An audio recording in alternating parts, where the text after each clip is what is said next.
Henceforth, my brother and his wife declared, "We'll manage the household independently, so find another place to live." My mother, aligning herself with their decision, treated me as an impediment. Do they comprehend who has been footing the bills for the house? I never anticipated such disrespect. In the recesses of my mind, I resolved to take certain actions. I go by the name Carrie, a 30-year-old woman. Currently, I reside in my parents' home after returning from college. Initially, I ventured into the corporate world to forge my path, but the challenges overwhelmed me, prompting my return home. While initially navigating unemployment, I explored work-from-home opportunities. Armed with a scientific background, I embarked on a freelance engineering career. Commencing with modest projects, the income was meager, yet the experience of working independently was profoundly meaningful. In stark contrast to conventional employment, I could generate ample income without excessive social interaction. As my confidence grew, so did my workload and earnings. Within a year, my income rivaled that of a regular corporate employee. However, the predicament lay in my parents' understanding, especially my mother's reluctance to embrace my work-from-home lifestyle. My father grasped my explanation, but my mother, rooted in traditional beliefs, harbored apprehensions about what she couldn't fathom. Despite my earnest attempts to elucidate, my mother persisted with questions like, "How long do you plan on staying home?" and insinuations about the legitimacy of my online work. Despite presenting evidence of client emails and salary statements, my mother remained unconvinced. She suspected it to be some shady business or involvement in a dubious religion, despite the consistent payments and the legitimacy of my job. Despite my detailed explanations, my mother remained steadfast in her skepticism. She continually expressed concerns about the possibility of relying on unemployment benefits, emphasizing their impermanence. Although I had contemplated living independently, my savings were not yet sufficient. Around that time, my father's health took a toll, with deteriorating legs and back, necessitating nursing care. Facing an early retirement and sudden income loss, my father assured me that his pension would suffice. However, acknowledging my mother's spending habits, I questioned his ability to manage. His face wore the fatigue of anxiety about the uncertain future. My father had supported me through college and even when I returned home due to mental health challenges. The idea of leaving him alone and continuing to live independently troubled me. My mother, too, grappled with confusion over my father's sudden condition. Contemplating the situation, I felt a sense of responsibility and a desire to give back. Reassuring my father, I pledged to support the family from that point onward. He expressed surprise, doubting my income's adequacy, but I confidently showed him my stable financial situation. Grasping the reality, my father, who had always understood my circumstances, was taken aback by my newfound stability. Encouraged by his understanding, I offered to help with household expenses, medical bills, and other financial obligations. Each month, I transferred a certain amount to my father's bank account, shouldering a significant part of the financial burden. As my mother had been using my father's credit card, I created a new main card and provided her with a supplementary card. My father, mindful of saving money, urged my mother to follow suit. In response, my mother questioned whether I should be asked to leave the house. I pointed out my financial contributions and emphasized that it would be more challenging without my support. Skeptical, my mother remained unconvinced and suspicious of my assistance. It took my father's persuasion to finally gain her agreement, allowing me to continue living with them. Continuing my work and household responsibilities, I found my mother increasingly taking my assistance for granted. Her strictness intensified, with constant remarks about the speed of my chores. "Can't you finish your chores faster?" she would complain. I explained the challenge of multitasking while working, but she dismissed my concerns. The strain on my relationship with her became apparent, and it seemed irreparable. In contrast, my father, understanding my efforts, provided much-needed support. Despite this strained dynamic, we persevered in this manner for a year. After a year, my father's health took a sudden downturn. requiring hospitalization. Visiting him daily, I shared moments of concern and reassurance. Aware of the strain on me, my father expressed gratitude, acknowledging the difficulties in my relationship with my mother. As my father grappled with health issues, the already strained relationship between my mother and me deteriorated further. Despite feeling suffocated at times, I remained committed to supporting my family. Recollections of my mother's past efforts, especially during my student days, kept me steadfast in this commitment. However, a significant shift occurred when my mother welcomed my brother Kevin and his wife Mary. Their unexpected arrival brought an abrupt change to my living situation. My brother explained their decision, stating they would be living in the house from now on to ease the burden on me. I was taken aback, and my mother seemed to avoid eye contact. While my brother and his wife claimed their intention was to support me, a hidden meaning lingered in their words. My mother, expressing gratitude, subtly hinted at my need to contribute more to the household. Despite the surprise, I learned that my brother, a graduate of a prestigious college, had joined a reputable company. The unexpected turn of events left me questioning the true motives behind my brother and his wife's presence in our home. Certainly, he must have been earning a substantial salary, but I too was diligently pursuing my own endeavors. I wondered if they could manage without my contributions. Transitioning into a new life at home with my brother and his wife proved to be more demanding than anticipated. "Wake up, Perry, make breakfast," my brother's wife hollered, banging on my door. Fully awake and already engrossed in my work as a morning person, I explained that I was already up and working.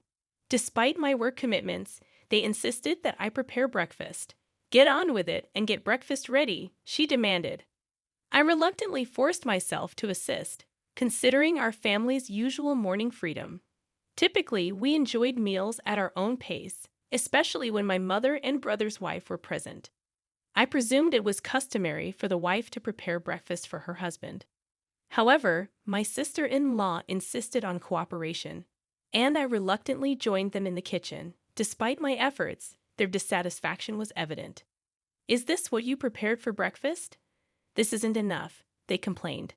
I had meticulously crafted a breakfast plate featuring soft scrambled eggs, a refreshing lettuce salad, fresh buttered toast, and a succulent sausage, thinking it would be well received. However, it seemed I had missed something. "You don't have to eat it," I retorted. But their surprise was palpable. Their reaction turned confrontational, questioning my attitude and who I thought I was. My brother, often condescending, mocked me, likely influenced by our mother. Despite explaining my work commitments, they dismissed it. "What kind of work is that? Are you crazy?" they exclaimed. Frustrated by their lack of understanding and the impact on my work, I packed my laptop, ignored their protests, and left the house. As I departed, my brother's voice echoed in the background, demanding to know where I was going. Ignoring the question, I proceeded to my father's hospital room. As I hurried into my father's hospital room, his surprised gaze met mine. "Carrie, what's wrong? You seem flustered," he observed. I recounted the recent incident, and my father, wearing a surprised expression, responded, "I didn't know they were. I'm sorry, Carrie. Don't worry about it. You can choose your own way of life." Feeling lost, I expressed concern that my mother might feel more comfortable if my brother Kevin were at home. However, my father reassured me, "You don't need to be in a place where you don't feel comfortable. All I want is for you to live happily. Live your life the way you want to live." Encouraged by my father's words, I decided to leave home. Upon returning that evening, I encountered a tense scene resembling a movie. The serious faces of my mother, brother, and sister-in-law greeted me. My brother accused me of not being at work, forcing him to take the day off. I inwardly questioned the responsibility of easily taking time off work. Their voices escalated, culminating in my brother demanding, "Get out of here. From now on, the three of us will live together. If you don't want to stay, please leave. We don't need an overbearing presence like you to support us." It was a shocking statement, and I replied in surprise, "Why?" Ignoring my protests, my brother and his wife insisted on my departure. declaring that I was no longer needed in the absence of our father. My mother, aligning with their sentiments, regarded me as a hindrance. The frustration intensified as they dismissed my involvement in the family's finances and prioritized their own concerns.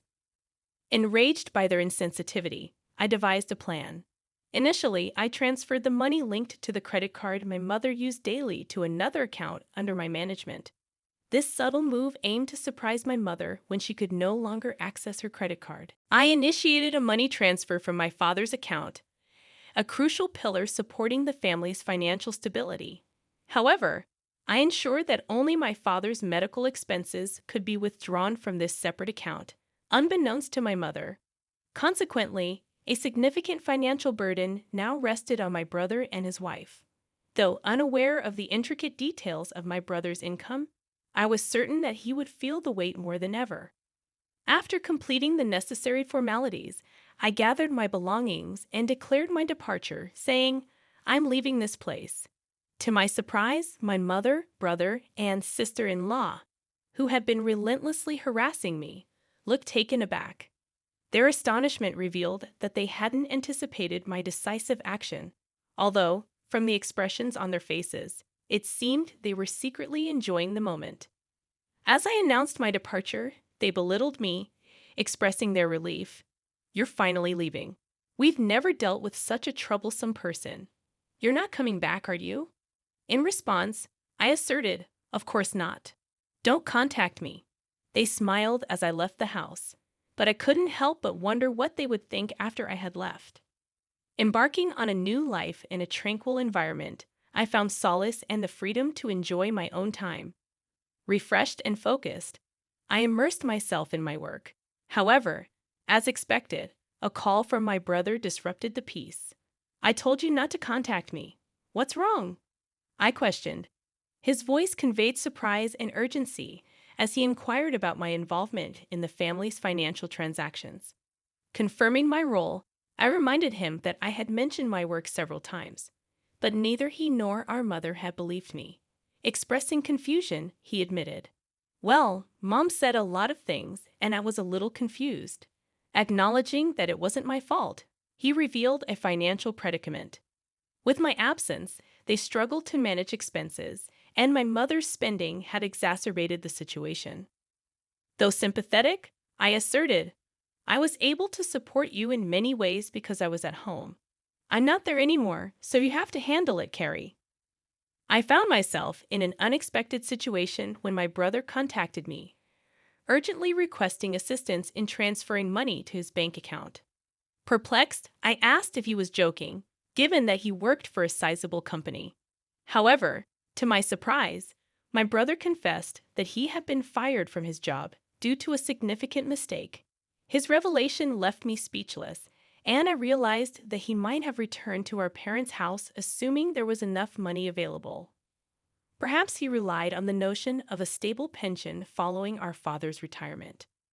Wanting to enlighten my brother about my financial contributions to the household, I found amusement in the thought of his astonishment upon learning the truth.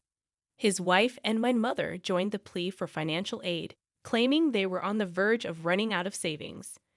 My mother even revealed that my father refused to contribute to household finances any longer. In response, I firmly declared that I had supported them enough, urging them to work hard and support themselves. I severed communication, emphasizing my decision to distance myself from their financial struggles. My father, recognizing the strain in his relationship with my mother, consulted a lawyer and opted for a quieter life in a different place. While I continued to visit my father daily, a friend shared my brother's recent struggles.